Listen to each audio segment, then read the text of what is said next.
Level microscopic level पे cell injury में disease के अंदर क्या क्या ऑल्टरेशन होता है, function in tissue and cell. सबसे इंपॉर्टेंट जो है cause, what are the causes of cell injury. हम लोग जितना टॉपिक पढ़ेंगे सेल इंजरी को लेके, इसमें नेक्रोसिस आएगा, एपोप्टोसिस आएगा, गैंग्रीन आएगा, सब टॉपिक के अंदर almost the cause are same.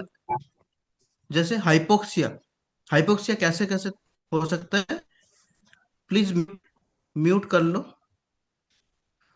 Hypoxia, तीन टाइप हाइपोक्सिया हो सकते हैं। One, ischaemia, another one is anaemia, deficiency of RBC, and respiratory disease, any kind of cardiorespiratory disease. Next, physical agent, lots of physical agent like UV ray, X-ray also cause damage to the cell.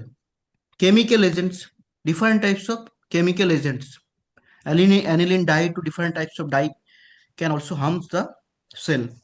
Different types of infection, virus, bacteria, immunological reactions, antigen antibody deposition, genetic cause, there are genetic mutation, and different type of nutritional imbalance,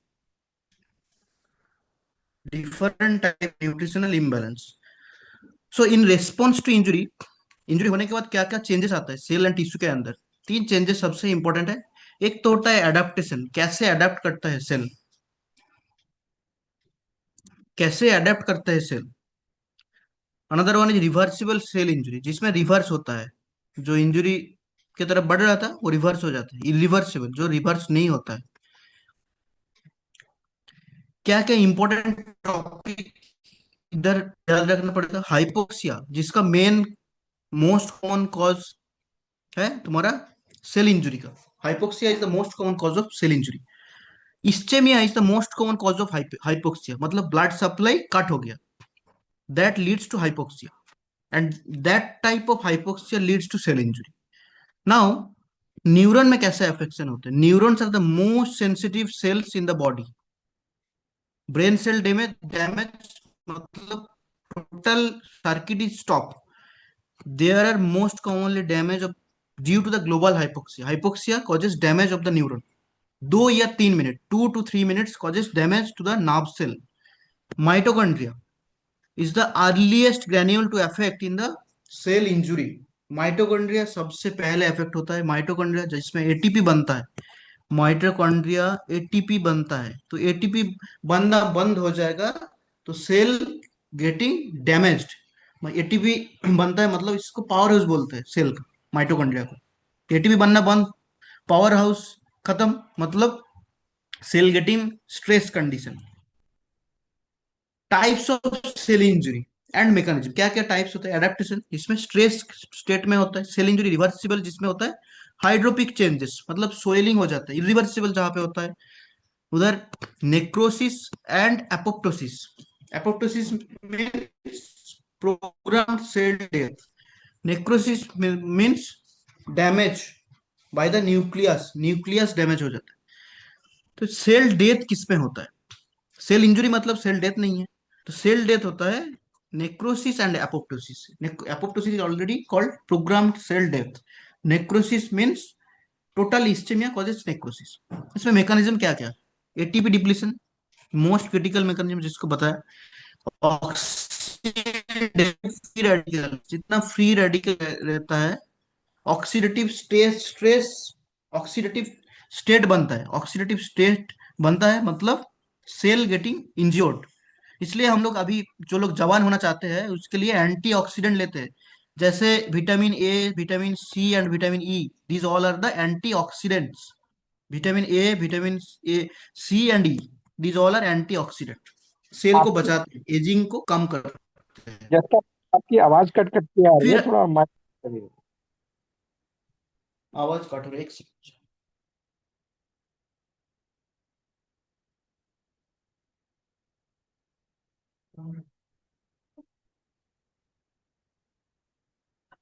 बढ़िया।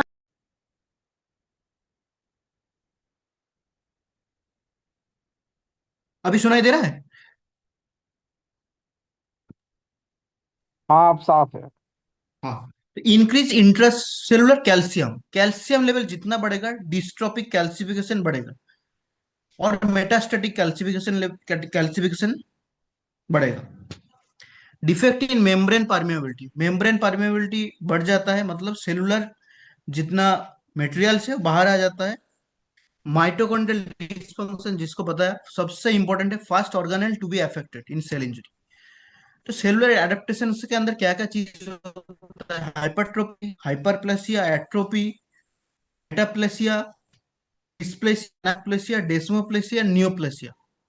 Okay, so what is hypertrophy? Increase number of cells, जिसमें increase in size of the cell, cell का size बढ़ता है, number remain same, सिर्फ size बढ़ता है, जो छोटा था वो बड़ा हो जाएगा। Due to increase production of the cellular protein ज्यादा फॉर्मेशन हो रहा है, जैसे फिजियोलॉजिकल हाइपरट्रोफी सबसे इंपॉर्टेंट है, बहुत ज्यादा क्वेश्चन आते हैं। प्रेग्नेंट यूटरस मेनली, इसमें हाइपरट्रोपी भी होता है एंड हाइपरप्लासिया, मतलब सेल साइज भी बढ़ता है and number of cells are also increased. Pathological hypertrophy, जिसमें Graves disease, goitre, pathological hypertrophy, cell number remain same, cell size are only increased.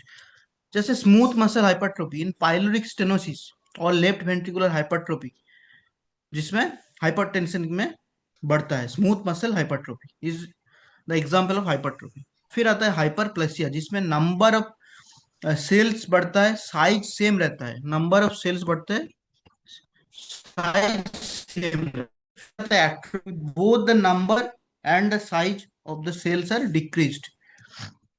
Atrophy, both number and size of the cells decrease due to decrease protein synthesis, जिसमें सबसे important है, ये pathway याद रखना होगा for MCQ. Ubiquitin proteasome pathway, also due to increase of autophagy, autophagy में atrophy develop होता है। मेटाप्लेसिया, इसमें क्या होता है? मेटाप्लेसिया मतलब डिफरेंट सेल रिप्लेस हो जाता है, one adult cell type is replaced by another one, often to degree to irritation and environmental exposure. Most common जिसमें होता है स्मोकर, ब्रोंकियल सेल रिप्लेस्ड हो जाता है, columnar to squamous metaplasia, columnar cell था उसमें मेटाप्लेसिया हो गया स्क्वामस में। कहाँ पे होता है? ब्रोंकी में, स्मोकर्स लोगों का ज्यादा होता है। फिर आता है dysplasia, abnormal growth with orientation, cell का जो स्ट्रक्चरल जो कंट्यूर था वो खराब हो जाता है, cellular orientation and architectural organization damaged, इसको बोलते हैं डिस। डिस मतलब abnormal. Most common is epithelial cell, epithelium mostly affected, epithelium मतलब सरफेस में जितना सेल्स है, most commonly affected. Commonly commonly pre neoplastic, neoplasia के पहले ये सेल आता है, फिर आता है एनाप्लेसिया। डिस्प्लेसिया मतलब प्री नियोप्लास्टिक सेल, फिर आता है anaplasia. Anaplasia means lack of differentiation called anaplasia, hallmark of malignancy. Dysplasia जिसमें मैलिग्नेंसी होने का चांस है, उसमें एनाप्लेसिया सेल मिलेगा, डिफरेंशिएशन नहीं किया जाता एक सेल से दूसरा सेल से। फिर आता है desmoplasia, fibrous tissue formation in response to neoplasm. Neoplasia means clonal proliferation of cells that is uncontrolled and excessive, इसको याद रखना होगा for your MCQ. Uncontrolled and excessive, proliferation हो रहा है बट ऑब्वियसली नॉर्मल नहीं है, अनकंट्रोल्ड एंड एक्सेसिव, इसको बोलते हैं नियोप्लेसिया। सो डिस्प्लेसिया, फिर आता है एनाप्लेसिया, डिस्मोप्लेसिया एंड नियोप्लेसिया। फर्स्ट आता है डिस्प्लेसिया, प्रो प्री नियोप्लास्टिक, फिर आता है नियोप्लास्टिक जिसको एनाप्लेसिया बोलते हैं। एक्स्ट्रा एज इसके अंदर क्या है? Anaplasia is associated with pleomorphism, cell size and shape में बहुत ज्यादा वेरिएशन आएगा। Pleomorphism, abnormal nuclear morphology, nucleus and cytoplasm का जो रेशियो है 1:1 हो जाता है, जिसमें यूजुअली 1:4 होना चाहिए। न्यूक्लियस छोटा, साइटोप्लाज्म बहुत ज्यादा बड़ा होना चाहिए, बट इधर nucleus and cytoplasm getting same space in the cell. Mitosis, maximum cells are in the mitosis, reflecting high proliferation. Loss of polarity of cells, disorganized growth. Large central area and ischaemic necrosis, इस जगह पे anaplastic cell मिलता है।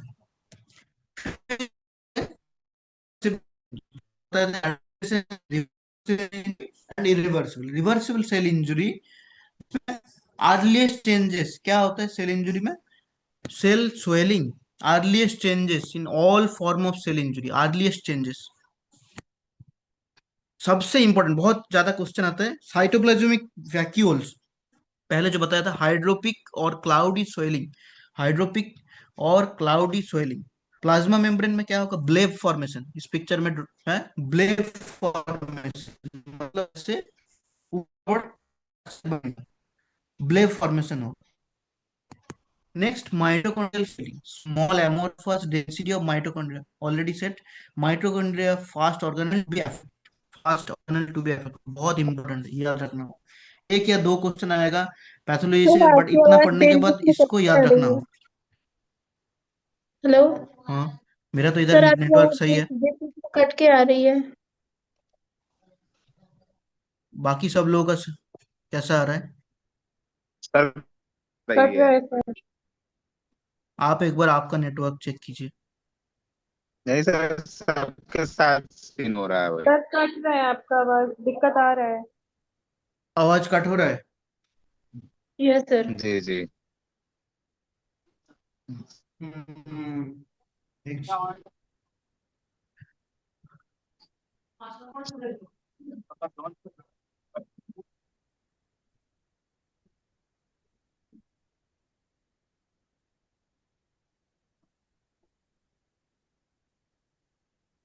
अभी ठीक है? Yes sir. हाँ। इसके बाद endoplasmic reticulum, ER swelling and degranulation of the rough endoplasmic reticulum, इसमें बहुत ज्यादा चेंजेस आते हैं। डिस्पास्ट राइबोसोम, एंडोप्लाज्मिक रेटिक्यूलम में स्वेलिंग होगा, ये भी प्रोटीन सिंथेसिस करते हैं, एक सेल के अंदर प्रोटीन सिंथेसिस स्टॉप हो जाए। फिर होता है myelin figure derive from damage cell membrane, myelin figure derive होता है, एक डैमेज सेल से मायोलिन सेल बाहर आ जाता है। नेक्स्ट इरिवर्सिबल सेल इंजुरी, एक इरिवर्सिबल सेल इंजुरी में क्या क्या चेंजेस होते हैं? Inability to reverse the mitochondrial dysfunction, mitochondria का जो डिस्फंक्शन डेवलप होगा, माइटोकॉन्ड्रियल डिस्फंक्शन उसको रिवर्स नहीं किया जा सकता। सेल मेम्ब्रेन रप्चर, इसमें सेल मेम्ब्रेन स्वेलिंग था, रिवर्सिबल जो था उसमें सेल मेम्ब्रेन में सिर्फ स्वेलिंग था, हाइड्रोपिक स्वेलिंग, इसमें cell membrane rupture, lysosome rupture,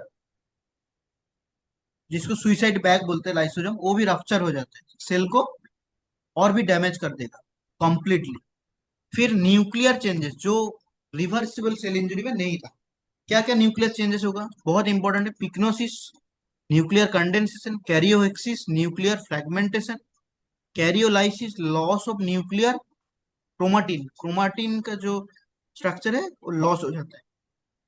और क्या होगा? माइटोकॉन्ड्रिया में large flocculent density, large flocculent density develop होगा, membrane rupture, vacuole large size, lysis हो गया endoplasmic reticulum, myelin figure more prominent, इधर मायोलिन फिगर तो फोटो नहीं है, और पिक्नोसिस, कैरियोलाइसिस एंड कैरियोहेक्सिस, तीन चीज बहुत ज्यादा इंपॉर्टेंट है।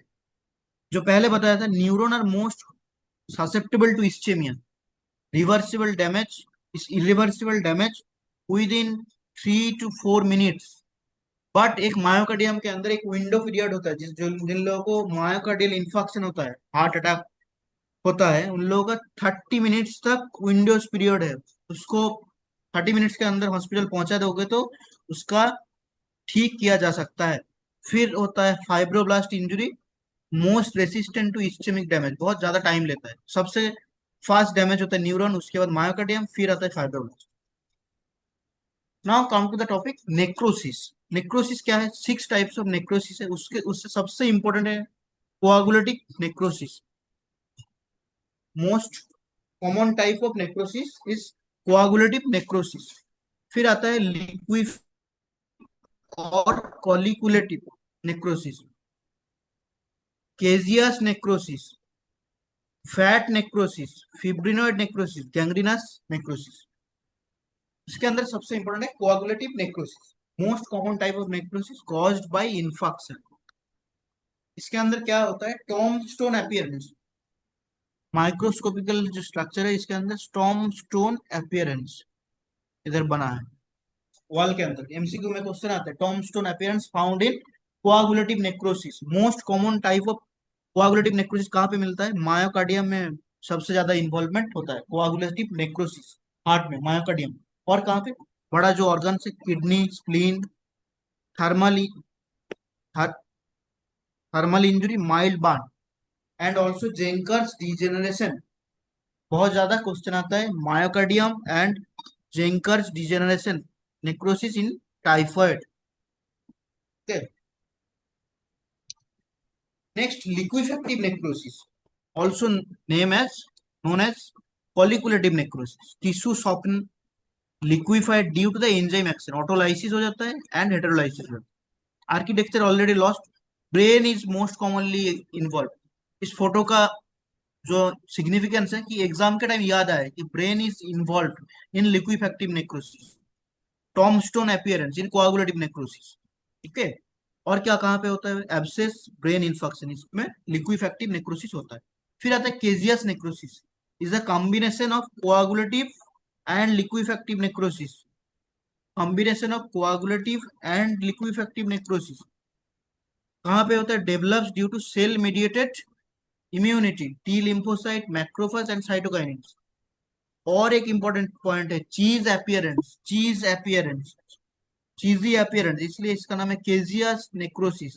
एग्जाम्पल टीबी सबसे ज्यादा important, fungal granulomas, histoplasmosis. TB में क्या होता है, एपिथेलियल सेल होता है surrounded by epithelial cell and multi nucleated giant cell. तो ये टीबी के साथ रिलेटेड है, हम लोग जब टीबी पढ़ेंगे पैथोलॉजी में तब इसको और डिटेल में पढ़ेंगे। फैट नेक्रोसिस में क्या होता है, एडिपोज टिश्यू जहां पे है, जैसे ब्रेस्ट, मेमोरी ग्लैंड, मेसेंट्री, इस जगह पे सबसे ज्यादा होता है। पैनक्रियास, पैनक्रियास में फैट नेक्रोसिस सबसे ज्यादा होता है। एक्यूट पैनक्रियाटाइटिस, ब्रेस्ट ट्रॉमा, इसमें एडिपोज टिश्यू ज्यादा है। लाइपियस इंड्यूस्ड इंजुरी है। Free fatty acid binds with calcium and form a chalky white area, जिसको बोलते हैं फैट सैपोनिफिकेशन। कैल्शियम के साथ फैट मिक्स हो जाता है, फैट सैपोनिफिकेशन बनता है and that leads to fatty necrosis. Fibrinoid necrosis, fibrinoid necrosis कहाँ पे होता है, fibrin blood vessel are impregnated by fibrin and other serum protein.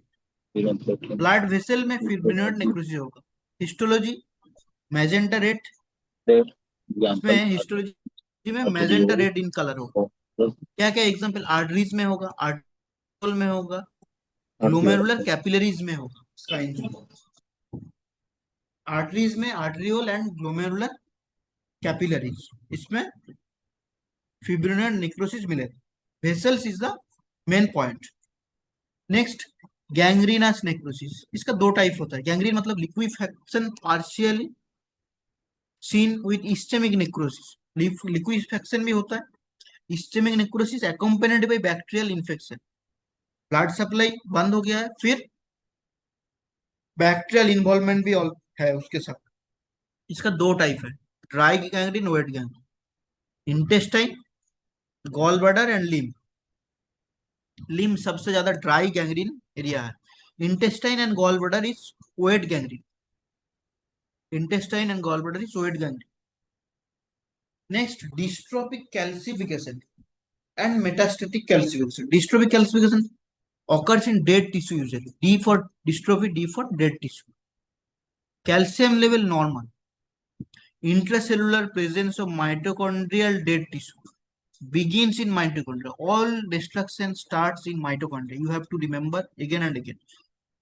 Extracellular matrix में vesicles formation होगा। Example, caseous necrosis in TB, abscess, liquefactive necrosis, fat necrosis, rheumatic heart disease, Samoma body is the important question comes in dystrophic calcification.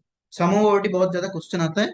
Dystrophic calcification किसमें मिलता है, Samoma body question आएगा तो you have to answer it. Calcium is always radio opaque in x ray, इसलिए इसका opacity दिखेगा, जैसे tuberculous lesion, इसमें ओपेसिटी मिलेगा लंग्स फील्ड में। डिस्ट्रोफिक कैल्सिफिकेशन के लिए सबसे ज्यादा जो चीज है, इसको याद रखने के लिए रट्टा मारना पड़ेगा। हम लोगों को जितना मेडिकल टर्म से समझने से भी ज्यादा है रटना होगा। इसके लिए देखो क्या क्या कॉज है। डेड टिश्यू बता दिया है, normal seen in necrosis often caused by organ dysfunction. क्या क्या एग्जांपल है? Rat, rheumatic heart disease, atheromatous plaque, tubercular lymph node tumour. Rat most easy लोग रट्टा मारते हैं, इसलिए रट पीजी करके इधर एक मिनोमिक बनाया है। M for meningioma mesothelioma, O for ovarian papillary carcinoma, S for salivary gland papillary carcinoma, T for thyroid papillary carcinoma, P for prolactinoma, brain पे होता है, एमआरआई करने के बाद पता चलेगा, and glucagonoma is the example of dystrophic calcification. इसको ऐसे याद रखना होगा, रट मोस्ट पीजी ऐसा। Atheromatous plaque, Monckeberg sclerosis, hardening हो जाता है मोंकेबर्ग स्क्लेरोसिस में, एक cord like hardening of the artery, palpate करने के टाइम बहुत ज्यादा हार्ड फील होता है। सामोटिक dense old scar, senile degenerative changes कहाँ पे होता है? Costal cartilage, trachea, bronchial ring and pineal gland of the brain.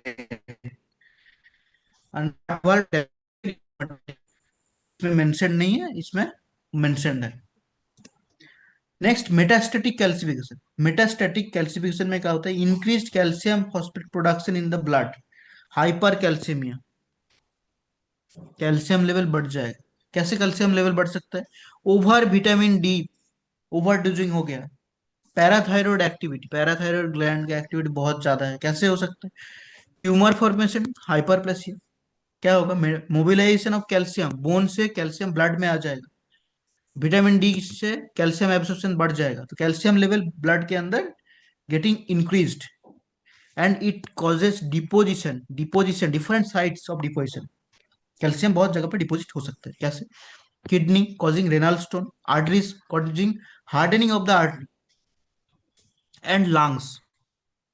Most common metastatic calcification occurs in alveoli wall, most common site alveolar wall of lung।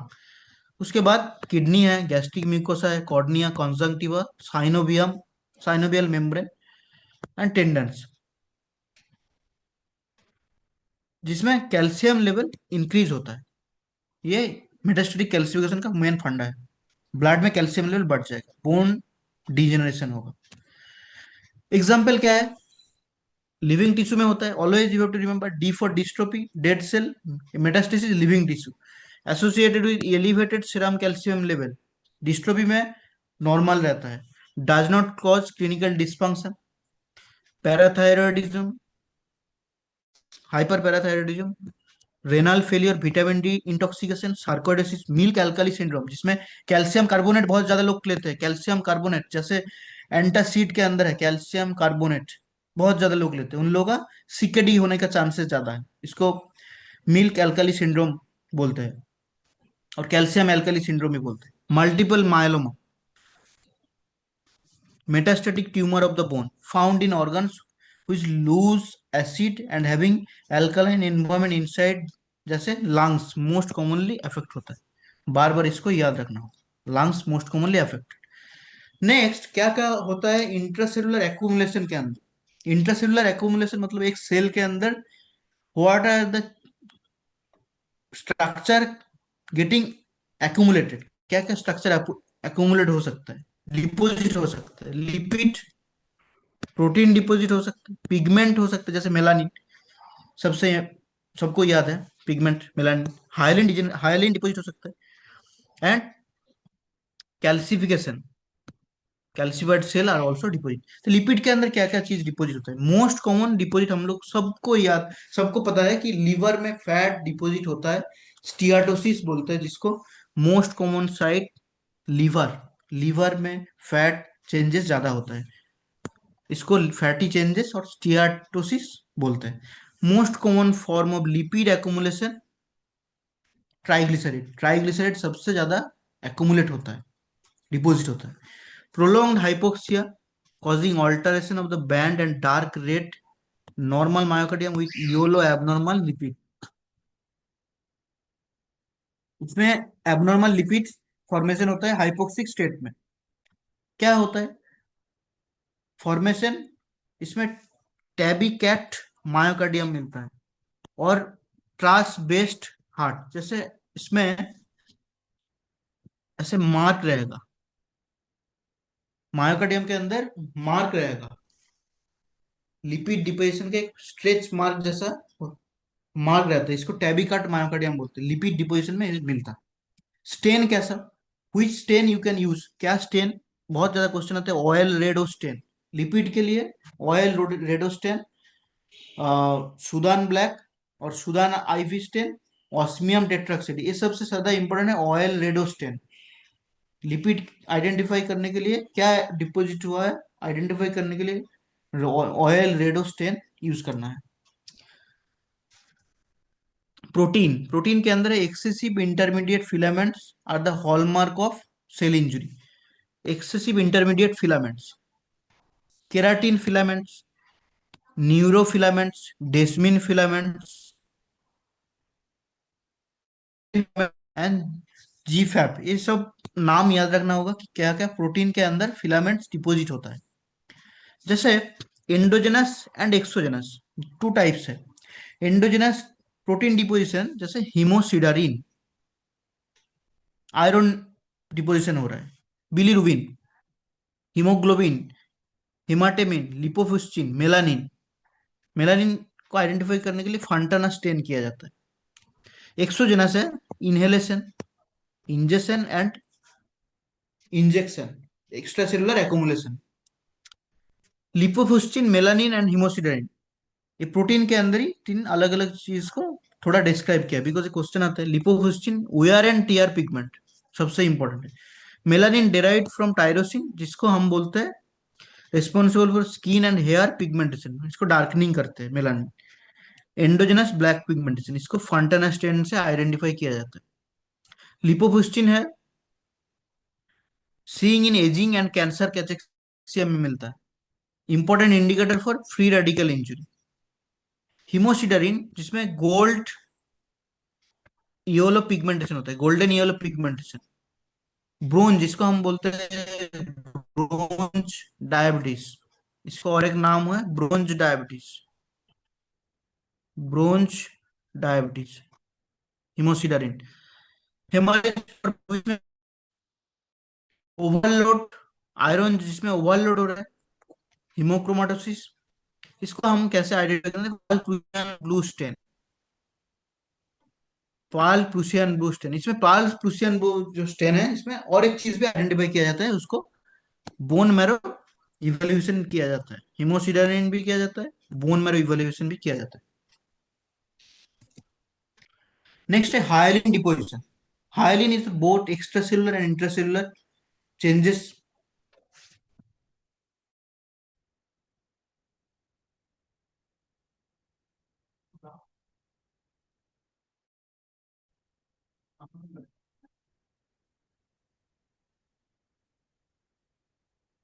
Intracellular hyaline changes found, which is pink in color. Hyaline pink in color, homogeneous in appearance. Intracellular Mallory alcoholic hyaline, Russell body found in multiple myeloma, Zenker hyaline body in typhoid, इसको याद रखना पड़ेगा। Russell body multiple myeloma, Zenker hyaline body in typhoid. Extra cellular में क्या क्या change होगा? Hyaline membrane in newborn, hyaline arteriosclerosis, corpora amylacea in prostate, ये सब डिपोजिशन है हाइलैंड डिपोजिशन के अंदर। फिर आता है डिफरेंट टाइप्स ऑफ मिसलेनियस, जो इतना जितना टॉपिक पढ़ा है उसका मिसलेनियस क्या क्या चीज है। सेलुलर एजिंग, एक चीज को, एक सेल को एज बढ़ाने के लिए क्या क्या चीज होता है? सिट्रुनिन प्रोटीन एक्टिवेशन, सिट्रुनिन प्रोटीन एक्टिवेशन। क्या हो जाता है? टेलोमियर शॉर्टनिंग हो जाता है। एक एजिंग का क्वेश्चन आएगा तो एक प्रोटीन है टेलोमियर, जो क्रोमोसोम के अंदर जो टेलोमियर होता है शॉर्ट हो जाता है। Environmental insult, environmental mutation, epigenetics, DNA repair defect, calorie restriction, बहुत ज्यादा कैलोरी रेस्ट्रिक्शन है, स्ट्रेस स्टेट में चला गया है, जैसे oxidative stress, radical radiation exposure, जैसे यूवी रेडिएशन हो सकता है सबसे ज्यादा यूवीबी, ड्रग्स जिसमें अंदर है कार्बन टेट्राक्लोराइड, पैरासीटामोल, अल्कोहल है एब्यूज के अंदर, मेटल है आयरन एंड कॉपर, जैसे हिमोसिडरिन एंड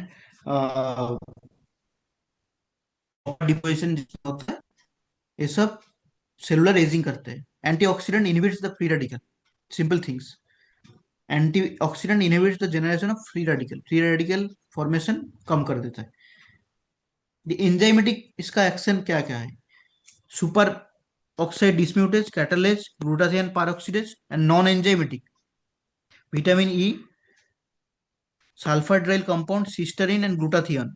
सेरम प्रोटीन के अंदर है albumin, caeruloplasmin and transferrin. Non enzymatic ये सब एंटीऑक्सीडेंट का काम करते हैं। एक एंजाइमेटिक है एक नॉन एंजाइमेटिक। बहुत ज्यादा यूज होता है ग्लूटाथियन, अभी सब फेस पे अप्लाई करते हैं ग्लूटाथियन एंटी एजिंग के लिए। Now come to the topic inflammation in brief. Inflammation के अंदर सबसे जो इंपॉर्टेंट थिंग्स है acute inflammation, chronic inflammation. Acute के अंदर रूबर कलर डोलोर, पहले है डोलोर, ट्यूमर, फंक्शन लेसिया, मतलब रेडनेस है, कैलोर मतलब हीट फॉर्मेशन होता है, ट्यूमर स्वेलिंग होता है, डोलोर मतलब पेन होता है, फंक्शन लेस मतलब नॉन फंक्शनिंग हो जाता है। माइक्रोस्कोपिक चेंजेस में क्या होगा, हाइपेरिमिया। हाइपेरिमिया हम पढ़ेंगे, what is hyperaemia and what is congestion. फिर होता है एक्सुडेशन ऑफ फ्लूइड, फिर होता है emigration of leucocyte. Microscopic change इसको याद रखना होगा, hyperaemia, exudation of fluid and emigration of leucocyte inflammation के अंदर होता है। एक्सुडेशन क्या है, protein passage due to the leakage of from the cell, protein passage, chemical mediator, endothelial contraction causes formation of gap, increase permeability. Fluid movement क्या होगा, due to hyperaemia, protein loss from the capillary, जो permeable part है उससे protein loss हो रहा है। इसमें क्या होगा, इंटरस्टिशियल टिश्यू प्रोटीन बढ़ जाएगा, इंटरस्टिशियल प्रोटीन बढ़ जाएगा, इधर प्रोटीन का अमाउंट बढ़ जाएगा। सेल में प्रोटीन लेवल कम, leads to increase filtration pressure and oedema. Protein जब भी कोई स्ट्रक्चर से बाहर आ जाता है उसके साथ, बाहर जब प्रोटीन आ जाता है तो उधर फ्लूइड लेवल गेटिंग इंक्रीज, तो सेल का स्ट्रक्चर बड़ा हो जाता है। बाहर जब आ जाता है cell structure getting increase, inter interstitial space मतलब एक्स्ट्रा सेलुलर स्पेस में जब प्रोटीन आ जाता है उसका साइज बढ़ जाता है। इमिग्रेशन ऑफ ल्यूकोसाइट्स, मतलब in this process both neutrophils and endothelial cells are activated. Endothelium के अंदर जो है ये सब है एंडोथेलियल सेल है, और बाकी सब है न्यूट्रोफिल, ये सब है neutrophil. Both express cell adhesion molecules, initially selectins and then integrins. ये सब इमिग्रेशन के अंदर ल्यूकोसाइट को भगाते हैं, कि ल्यूकोसाइट को काम करने के लिए प्रोवोक करते हैं कि क्या करना चाहिए अभी इन्फ्लेमेशन स्टेट के अंदर, न्यूट्रोफिल्स लेवल बढ़ेगा। फिर इमिग्रेशन ऑफ ल्यूकोसाइट जिसमें एक्सुडेशन ऑफ फ्लूइड, ल्यूकोसाइट के साथ एक्सुडेशन ऑफ फ्लूइड भी होगा। Exudation of fluid increase viscosity, fluid बाहर आ गया मतलब विस्कोसिटी मतलब density of the fluid getting increased, slowing of the flow, loss of axial stream and plastic zone, margination और पेगमेंटेशन of the neutrophil. तो neutrophil एक जगह पे जाके जम जाएगा जब फ्लूइड का लेवल कम हो जाएगा। जब फ्लूइड का लेवल कम हो जाएगा, डेंसिटी बढ़ जाएगा, तो न्यूट्रोफिल डिपोजिट होगा। इसको हम बोलते हैं pavementation of neutrophil. Leucocytic rolling, primary adhesion and stable adhesion with aggregation, transendothelial margination, ये सब वन आफ्टर अनदर चेंजेस होगा इन्फ्लेमेशन के अंदर। Leucocytic rolling, selecting recognize the carbohydrate group of neutrophils. Primary adhesion, CAM I CAM 1 and V CAM 1 binding integrin on neutrophil. CAM 1 मतलब intracellular adhesion molecule, एक structure जो neutrophil को bind करते हैं and inflammation को prevent करते हैं। फिर आता है स्टेबल एडहेशन एंड एग्रीगेशन, एक जगह जगह पे जाके एग्रीगेट हो जाएगा। And endothelial margination and extravasation, endothelial margination होगा एंड एक्सट्रावेसेशन, बाहर आ जाएगा चीज। फिर केमोटैक्सिस, अट्रैक्ट करना है। Chemotaxis the initial margination of the neutrophil and mononuclear is the potentiated by slowing of the blood flow and increased stickiness of the endothelium surface। एक endothelial surface का काम क्या है? स्टिकीनेस पैदा करना, स्टिकीनेस पैदा करना। इसको हम बोलते हैं केमोटैक्टिक एक्शन। क्या क्या एग्जाम्पल से केमोटैक्टिक एक्शन हो सकते हैं? Complement system, C3-1, complement 3A, is C3-1।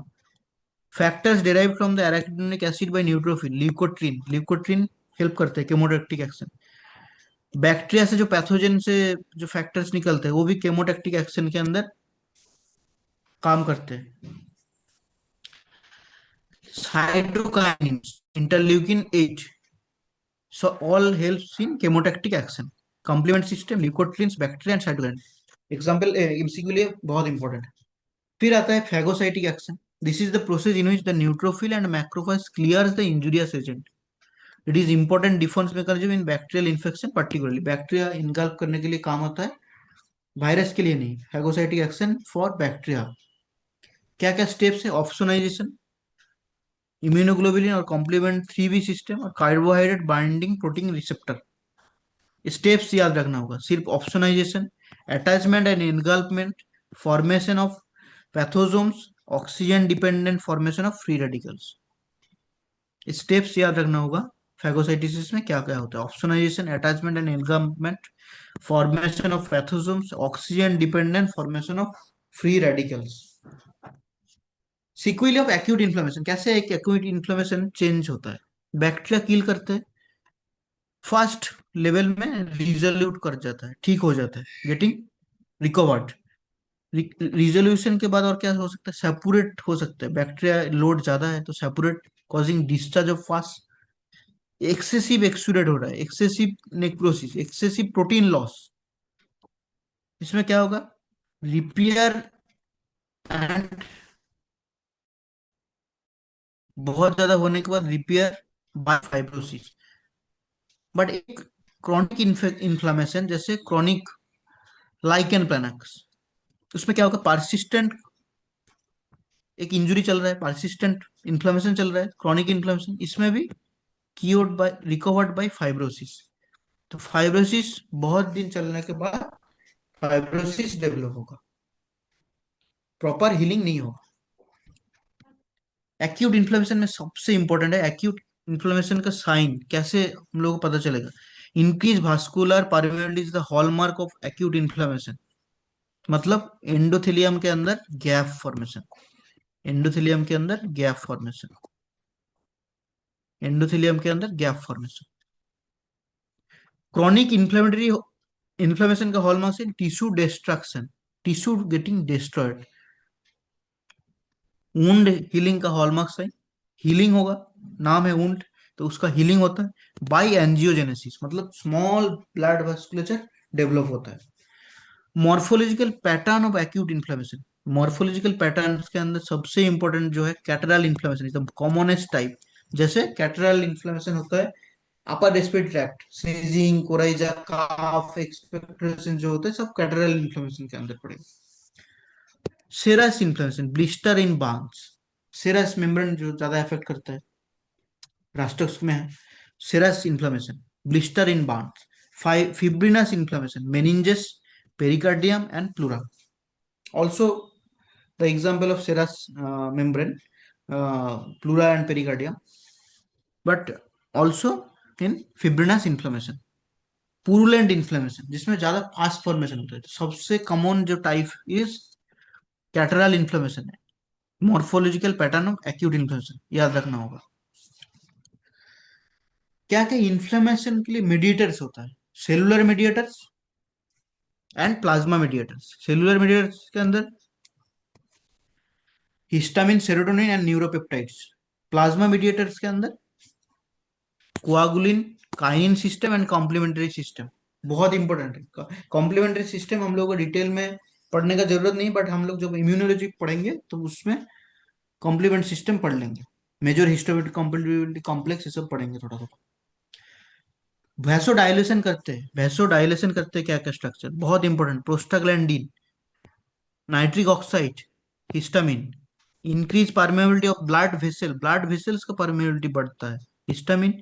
Complement 3A, complement 5A, substance P and bradykinin. Bradykinin जो जब लोग नहाते हैं उन लोगों में ज्यादा ब्राडिकाइनिन सिक्रेशन होता है। तो ब्राडिकाइनिन क्या करते हैं? Bradykinin helps to dilate the blood vessels. तो ब्लड वेसल डायलेट होगा तो रेडनेस पैदा होगा। Chemotactic action, C5, complement 5A, tumour necrotic factor and leukotriene B4। Pain बहुत ज्यादा करते हैं, जैसे बहुत लोगों का, बहुत महिलाओं का पीरियड्स के टाइम पेन होता है, पेन ड्यूरिंग पीरियड्स, उसमें रेक्टम इज ऑल्सो इन्वॉल्व। इसमें क्या, इसका प्रोस्टाग्लैंडिन इस यूट्रस में भी होता है एंड ब्लड सर्कुलेशन से और रेक्टम में भी आ जाता है। तो प्रोस्टाग्लैंडिन कॉजिंग पेन, रेक्टम में भी अफेक्शन होता है। प्रोस्टाग्लैंडिन, ब्राडिकाइनिन सब्सटेंस भी पेन के लिए एंड इन्फ्लेमेशन में पेन के लिए। Tissue damage, nitric oxide, neutrophil, macrophage and O2 oxidative metabolites. These all are the mediators, all are the factors जो हेल्प करते हैं वेसोडाइलेशन में। Increase permeability blood vessel, chemotactic action, pain and tissue damage. Extra इसमें क्या क्या चीज हम inflammation के अंदर एक्स्ट्रा एज कैसे, क्या क्या टॉपिक इसके अंदर है? क्रॉनिक के अंदर mononuclear cell involve, mononuclear cell involve. Acute के अंदर है मल्टी न्यूक्लिएटेड, मतलब न्यूट्रोफिल, मल्टी न्यूक्लिएटेड। 3 या 5 लोग होता है न्यूट्रोफिल में, तो वो इन्वॉल्व होता है एक्यूट में। तो mononuclear tissue destruction is the hallmark and wound healing होता है। ग्रेनुलोमा फॉर्मेशन किस किस चीज में होता है? Epithelial cell, collar of lymphocytes and multi nucleated giant cell. ये सब एक एक MCQ का क्वेश्चन। इम्यूनोलॉजिकल ग्रेनुलोमा क्या क्या है? Immunological granuloma, TB, leprosy, cat scratch disease, sarcoidosis, Hodgkin's lymphoma. फिर आता है non immune granuloma, silicosis, foreign body pneumonia. Non immune granuloma, silicosis, foreign body pneumonia. Caseative necrosis किसमें होता है? हिस्टोप्लाज्मोसिस जो बताया था, टीबी बताया था। फिर ऐड हो गया सिफिलिस एंड कॉक्सीडियोमाइकोसिस। हम 4 चीज में देख सकते हैं केजिएटिव नेक्रोसिस। क्वेश्चन आएगा which is not found in caseative necrosis. 4 चीज में केजिएटिव नेक्रोसिस होता है, तो दूसरा और एक एग्जांपल होगा, तो यू कैन से कि ये नहीं होगा। टीबी है both caseative and non caseative granuloma. TB के अंदर केजिएटिव भी है एंड नॉन केजिएटिव ग्रेनुलोमा भी होता है। Sarcoidosis classically have non caseative granuloma. तो नॉन केजिएटिव ग्रेनुलोमा का एग्जांपल हो गया है TB and sarcoidosis. Stellate granuloma seen in cat scratch disease. ये सब सिस्टमिक हम लोग जब पढ़ेंगे तब उसके अंदर इसका थोड़ा थोड़ा डिटेल्स पढ़ लेंगे। Doughnut ring granuloma, Q fever, Coxiella burnetii, इसके अंदर ये सब चीज मिलता है। फिर क्यूटेनियस वुंड हीलिंग में क्या क्या चेंज होता है?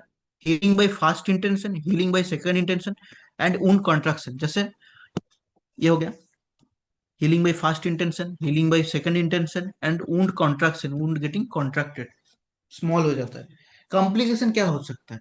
एक काट होने के बाद उस जगह पे कॉन्ट्रैक्शन डेवलप होगा because of fibrosis, contraction due to fibrosis. If wound healing, इसमें वुंड हीलिंग सेम सेल से होगा तब एज इट इज इसका स्ट्रक्चर दिखने में एज इट लगेगा, बट जब स्ट्रक्चर चेंज होगा, इमेच्योर फाइब्रोब्लास्ट आ जाएगा, तब फाइब्रोसिस होगा, किलोइड फॉर्मेशन होगा, कॉन्ट्रैक्चर आ जाएगा। Wound healing consist of 3 process. क्या क्या चीज है? Resolution, regression and repair. Road repair करने में जैसा होता है resolution, regeneration and repair. Wound healing consists of 3 process.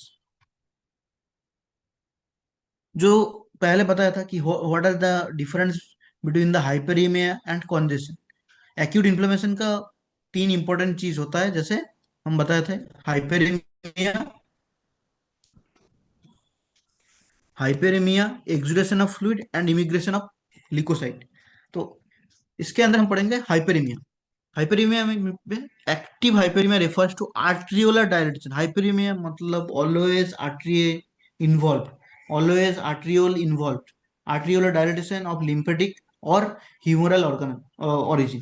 Congestion में मतलब वेनस ड्रेनेज है. पैसिव हाइपरेमिक में result from impaired venous drainage. Congestion, किसी भी जगह पे कंजेशन हो रहा है मतलब वेनस ड्रेनेज में प्रॉब्लम.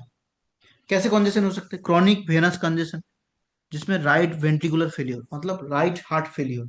तो राइट साइड में हम लोग का लीवर है, तो लीवर में क्या चेंजेस होगा? नाटमेग लीवर. हम जो एक ड्रग पढ़े थे ना, लाइकोपोडियम के अंदर है नाटमेग लीवर, बोरिक्स में है नाटमेग लीवर.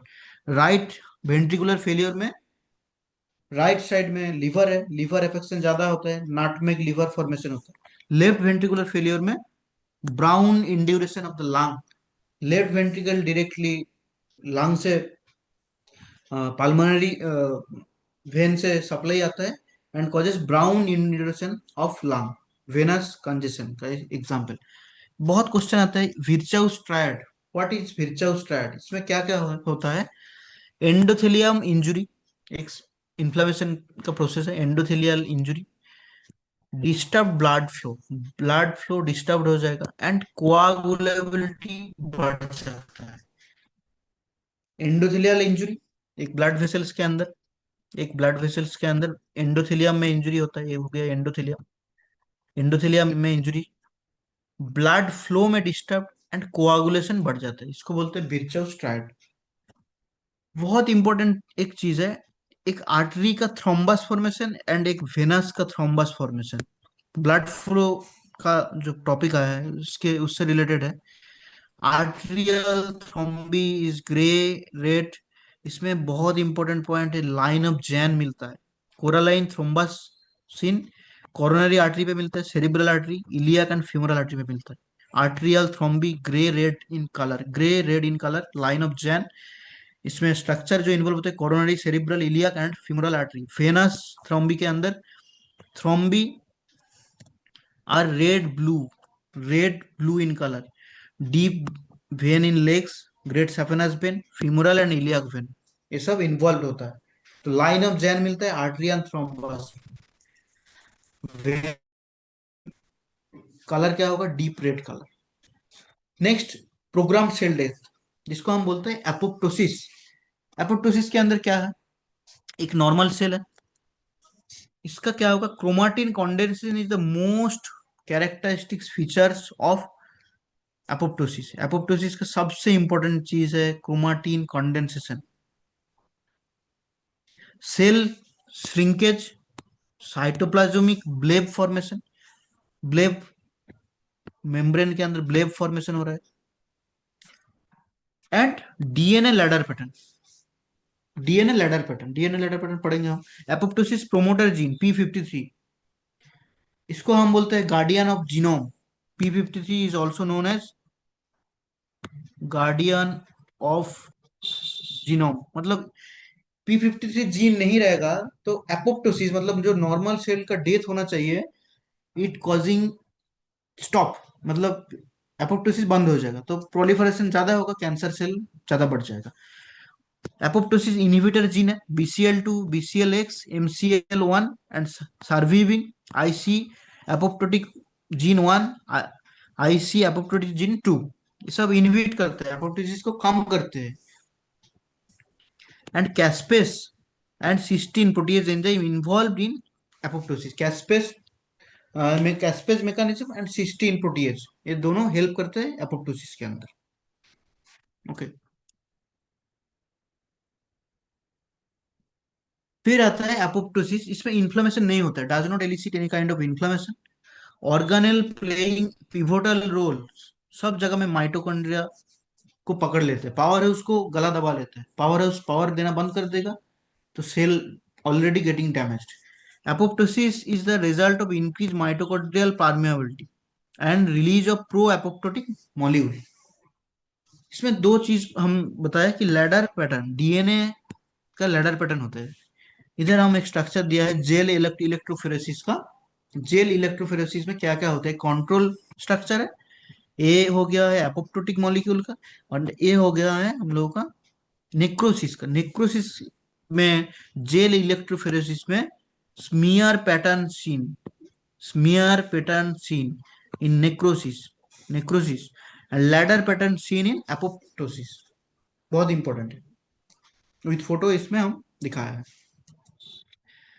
फिर डिटेक्शन ऑफ एपोप्टोसिस, इसके लिए टनल टेस्ट करना पड़ता है। इसको बहुत बड़ा नंबर नाम है, याद रखना चाहिए तो याद रख सकते हैं, नहीं तो tunnel technique is the in vivo apoptotic detection method. Tunnel technique से एपोप्टोटिक बॉडी हो रहा है या नहीं हो रहा है इसको हम पता कर सकते हैं। और एक है डापी टेक्निक, दो टेक्निक है, TUNEL technique and DAPI technique. Apoptosis में तीन चीज का एग्जाम्पल है। एक हो गया apoptosis for proper development of tissue, मतलब during the time of development कैसे एपोप्टोसिस काम कर रहे हैं, कैसे प्रोग्राम सेल डेथ हो रहा है। During the formation of finger and toes of the foetus, apoptosis play an important role removing the web tissue between the finger and toes during embryogenesis. पैर का, हाथ का जो वेब स्पेस है वो हटा देता है by the help of apoptosis. ये डेवलपमेंट का टाइम। और कहाँ पे होता है, during sexual development in foetus, apoptosis responsible regression of the duct system. जैसे मुलेरियन डाक्ट है, उल्फियन डाक्ट है, दो डाक्ट है, तो फीमेल का एक डाक्ट रह जाएगा, मेल का और एक दूसरा डाक्ट रह जाएगा, मुलेरियन डाक्ट एंड उल्फियन डाक्ट। तो इसलिए ये सब इंपॉर्टेंट है।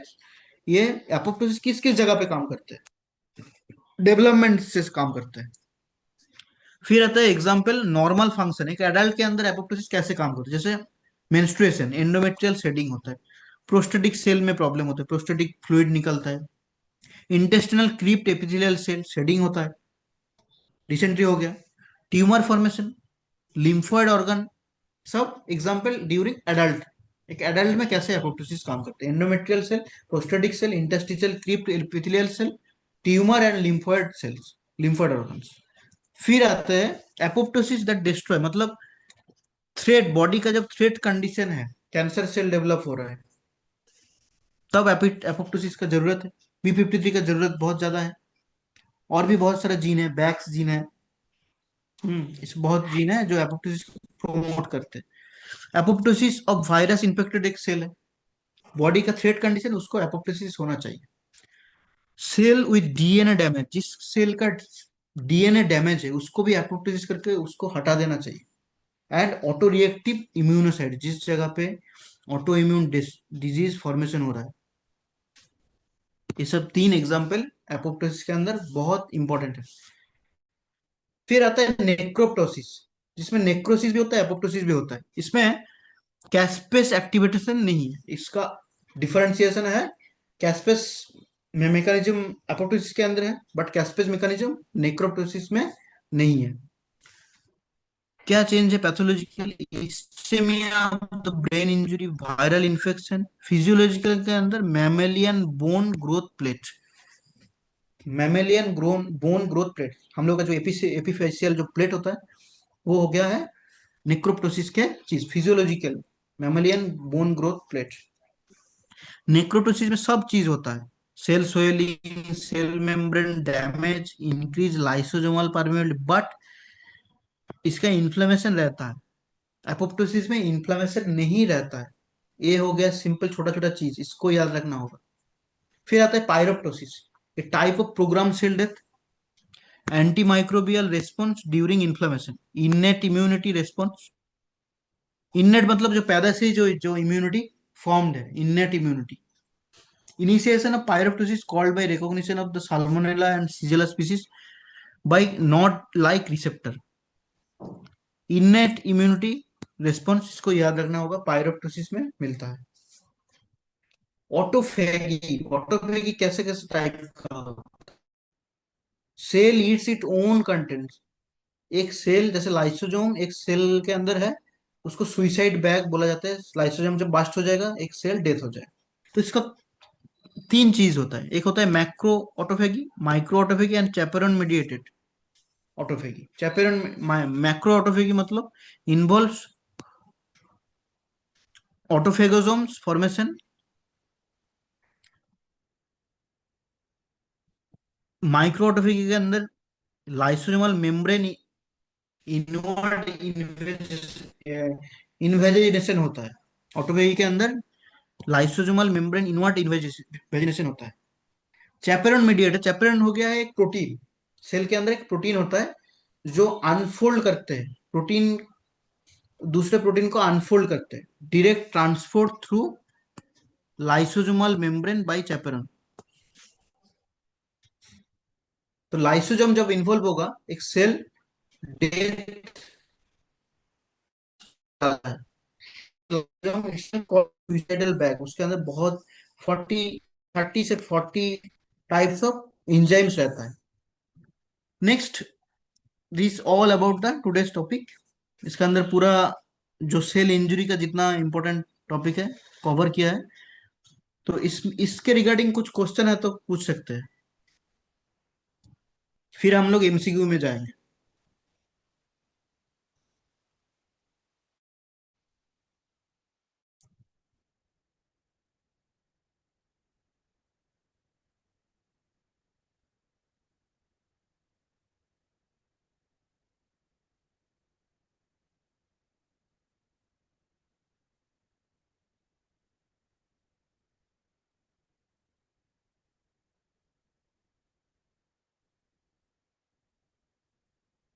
Next come to the first MCQ.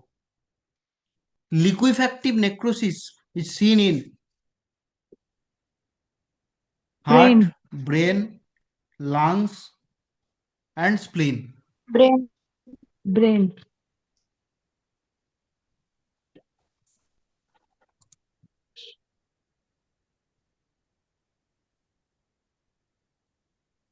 बाकी सब आंसर कीजिए इफ पॉसिबल। सो हम लोग पढ़े थे पिक्चर के साथ कि ब्रेन लिक्विफेक्टिव नेक्रोसिस सबसे ज्यादा होता है। केजिएटिव नेक्रोसिस होता है कहाँ पे? lungs, स्प्लीन पे क्या नेक्रोसिस होगा?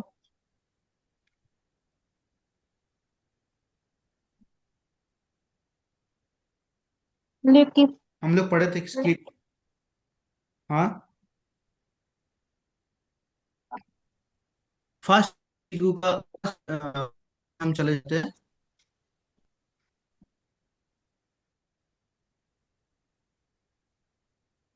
हम लोग पढ़े थे कोआगुलेटिव नेक्रोसिस, स्प्लीन। तो छोटा छोटा चीज को भी याद रखना होगा। बहुत ज्यादा ज्यादा क्वेश्चन आता है ऐसा कि कॉम्बाइंड क्वेश्चन आ जाता है, तीन चार टॉपिक को मिला के एक आंसर डालना पड़ता है, मैचिंग आ जाता है। तो उसको ऐसे पढ़ना है कि हम जितना टॉपिक पढ़े उसका कंप्लीट पढ़ सके, नहीं तो एक आंसर गलत हो जाएगा तो उसका चारों चार मैच नहीं हो पाए।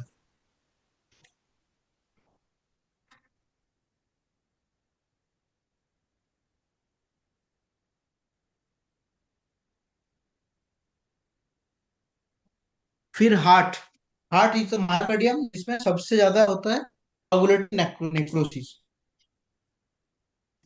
Next question, process of migration of leukocytes through the endothelium is through which process? इस प्रोसेस का नाम क्या है actually? Phagocytosis, phagocytosis, phagocytosis, pinocytosis, diapedesis and apoptosis.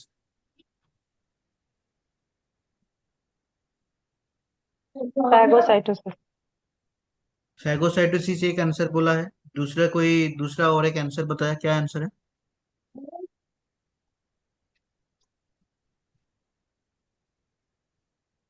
Phagocytosis. Phagocytosis. Okay, anyone कोई दूसरा आंसर देना चाहते हैं?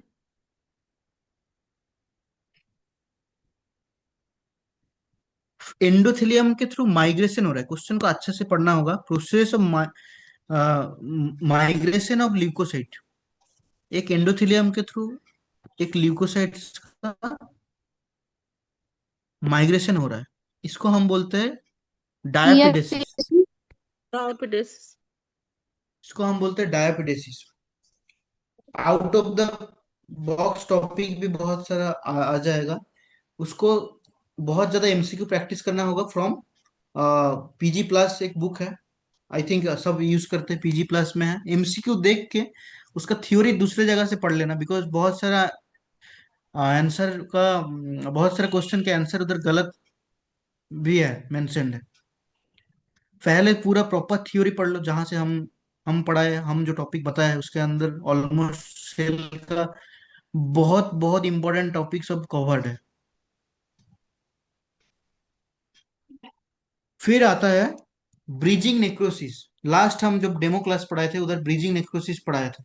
Bridging necrosis is characteristically seen in acute hepatitis, chronic hepatitis, both of the above, none of the above। Bridging necrosis हम बताए थे, hexagonal जो structure होता है एक हेपाटिक पैरेन्काइमा के अंदर, ये होता है सेंट्रल वेन, फिर इधर आता है पोर्टल ट्रायड,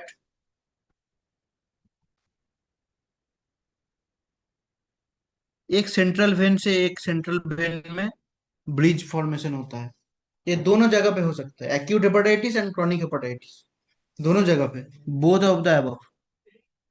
ब्रिजिंग नेक्रोसिस अलग है, टॉपिक अलग है, बट इंटर रिलेटेड। नेक्रोसिस हम लोग नेक्रोसिस पढ़े, बट ये अलग टॉपिक है जो सिस्टेमिक को भी कवर कर रहा है, नॉर्मल जनरल पैथोलॉजी को भी कवर कर रहा है। Okay, next question, flare. Flare is in triple response is mediated by. Flare कहाँ मिलता है,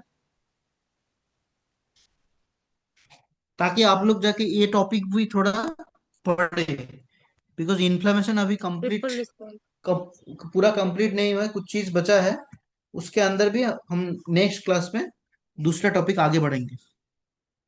फ्लेयर, फ्लेयर में क्या होता है, रेडनेस होता है due to what, axon reflex, arteriolar dilatation, histamine release, local hormone. Histamine release. Histamine release is not correct.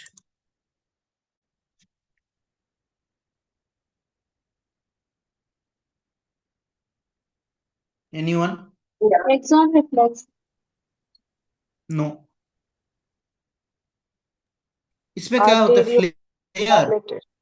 हाँ, फ्लेयर, फ्लेयर कहाँ पे होता है, एक्यूट इन्फ्लेमेशन। हम लोग पेंसिल टेस्ट किए थे, एक्यूट इन्फ्लेमेशन के अंदर एक पेंसिल लेके स्किन के ऊपर, हाथ के ऊपर हम लोग जब एक रिंग बनाते हैं थोड़ा प्रेशर डाल के, क्या होता है, फास्ट रेडनेस डेवलप होता है ड्यू टू आर्ट्रियोलर डायलिटेशन। इसको हम बोलते हैं hyperaemia, not due to the venous और एक्शन रिफ्लेक्स, हिस्टामिन रिलीज और अदर हार्मोन। फ्लेयर में आर्ट्रियोलर डायलिटेशन इंपॉर्टेंट है, इसको याद है। इसमें क्या होता है, हाइपेरेमिया होता है, हाइपेरेमिया।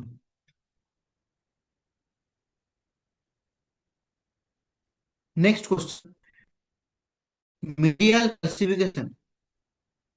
Medial calcification is in, question inter related है इसलिए हमने क्वेश्चन डाला है टॉपिक के साथ।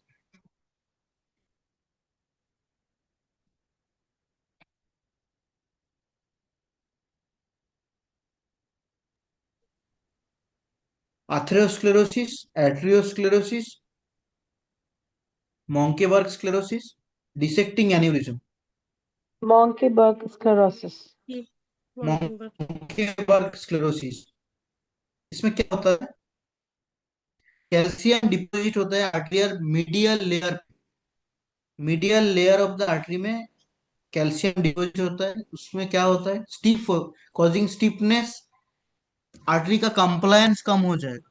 एक कंप्लायंस मतलब बड़ा होने का जो उसका जो स्ट्रेचेबिलिटी, उसको हम कंप्लायंस बोलते हैं। Compliance getting lost, compliance getting lost, इसको याद रखना होगा।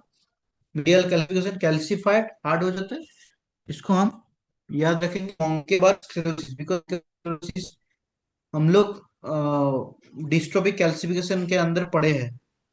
तो इंटर रिलेटेड क्वेश्चन ऐसे करके आ जाएगा, और कैल्सिफिकेशन तो पढ़ा ही है।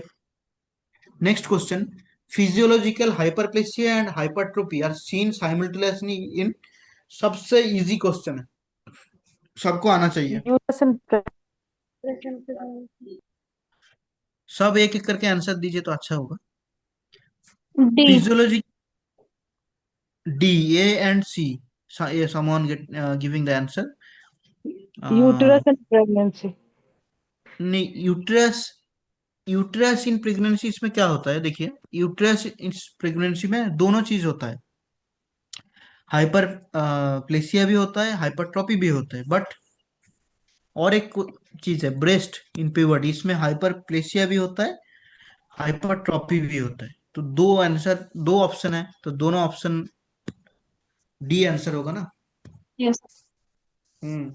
तो फर्स्ट क्वेश्चन कोई ऐसा नहीं कि फास्ट यूट्रस मेंशन है, यूट्रस में राइट दे दिया, ऐसा नहीं है। थोड़ा क्वेश्चन को कंप्लीटली पढ़ लीजिए, उसके बाद आंसर कीजिए, नहीं तो प्रॉब्लम हो जाएगा आपको।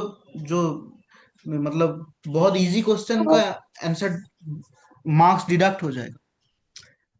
Next, the sign of reversible injury in a case of alcoholic liver disease, अच्छे से पढ़ लीजिए, sign of reversible cell injury in a case of alcoholic liver disease. तो इसमें दो कंफाउंडिंग है, एक हो गया साइन ऑफ रिवर्सिबल इंजरी, इसको हम एक साथ पढ़ लेंगे, फिर पढ़ेंगे एल्कोहलिक लिवर डिजीज।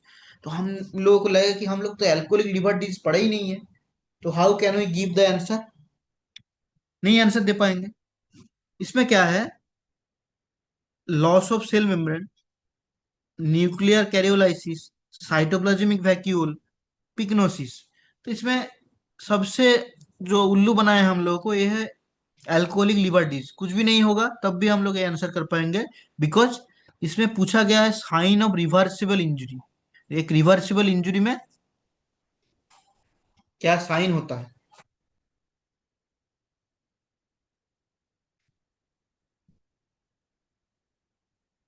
एक रिवर्सिबल सेल इंजरी में क्या चेंजेस होता है, please answer, please see answer. Nuclear pyrolysis. The new, cytoplasmic vacuole. हाँ, समवन हिमानी गुप्ता मैडम ने आंसर दिया है साइटोप्लाज्मिक वैक्यूल, और संदीप सर करके एक आंसर दिया है साइटोप्लाज्मिक वैक्यूल आई थिंक। तो इसमें देखिए, रिवर्सिबल सेल इंजरी में हमने बताया था जिसमें सेल मेम्ब्रेन लॉस नहीं होता है, न्यूक्लियर कैरियोलाइसिस, कैरियोहेक्सिस, पिक्नोसिस नहीं होता है, पिक्नोसिस नहीं होता है, साइटोप्लाज्म के अंदर सिर्फ वैक्यूल फॉर्मेशन होता है। तो right answer is cytoplasmic vacuole.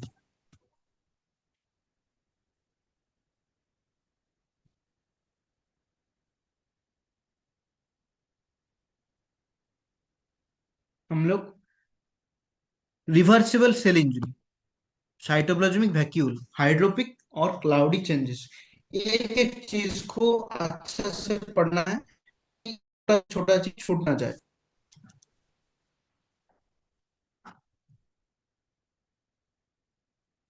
फिर हो गया है रिवर्सिबल इंजरी का आंसर, तब cytoplasmic vacuole.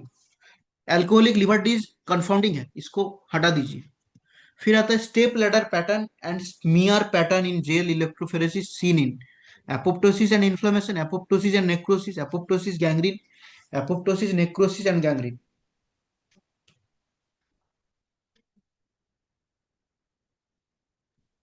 Apoptosis, necrosis. Apoptosis necrosis, anyone? और कोई आंसर देना चाहते हैं? संदीप सर करके शायद आंसर दिया है बी, एपोप्टोसिस नेक्रोसिस। और और कोई आंसर देना चाहते हैं कुछ? तो right answer is apoptosis and necrosis. Okay, apoptosis and necrosis हमने दिखा दिया है, step ladder pattern, gel electrophoresis, apoptosis. Photo होने का एक अच्छा चीज है कि याद रह जाएगा कि ये चीज हमने इसमें देखे थे, कभी देखे ही नहीं है what is ladder pattern, what is smear pattern, तो कभी भी याद नहीं रहेगा, रट रट करके हम लोग को याद करना पड़ेगा। फिर आता है ऑल आर द वेसोडाइलेटिंग एजेंट, सब वेसोडाइलेशन करते हैं। एक इन्फ्लेमेशन के टाइम हम लोग इधर ऑब्सोलेट कर दिया है, इन्फ्लेमेशन नहीं डाला, नॉर्मल चीज डाल दिया है कि वेसोडाइलेटिंग एजेंट्स क्या है, prostaglandin, bradykinin, nitric oxide and histamine. क्या होगा आंसर? Bradykinin. ब्रेडिकाइनिन का क्या काम है?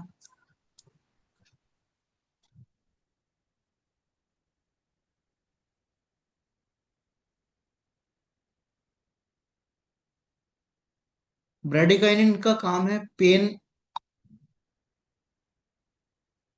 हाँ। Prostaglandin also helps in pen, nitric oxide and histamine are also the vasodilating agent. Prostaglandin, nitric oxide and histamine, ये तीन चीज vasodilating agent है। Bradykinin is not the vasodilating agent, pain करते हैं।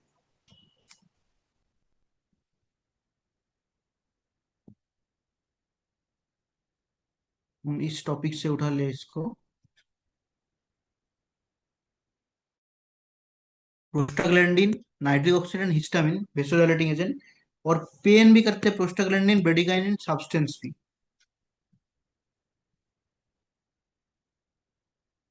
नेक्स्ट एमसीक्यू, इसका आंसर होगा bradykinin. Apoptosis is different from necrosis due to which of the following cause? अच्छे से पढ़ लीजिए first question. Apoptosis is different from necrosis, apoptosis is different from necrosis due to which of the following cause accept?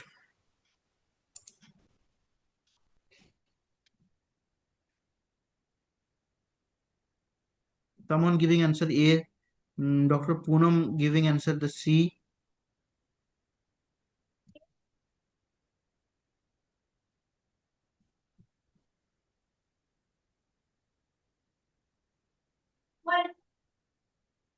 देखिए first है apoptosis में sign of inflammation नहीं रहता है। नेक्रोप्टोसिस के अंदर साइन ऑफ इन्फ्लेमेशन प्रेजेंट है। Chromatin condensation is the hallmark of apoptosis, याद रखना होगा। माइटोकॉन्ड्रिया सब जगह पे इन्वॉल्व है, बट एपोप्टोसिस के अंदर पिग्नोसिस, कैरियोहेक्सिस, कैरियोलाइसिस नहीं है।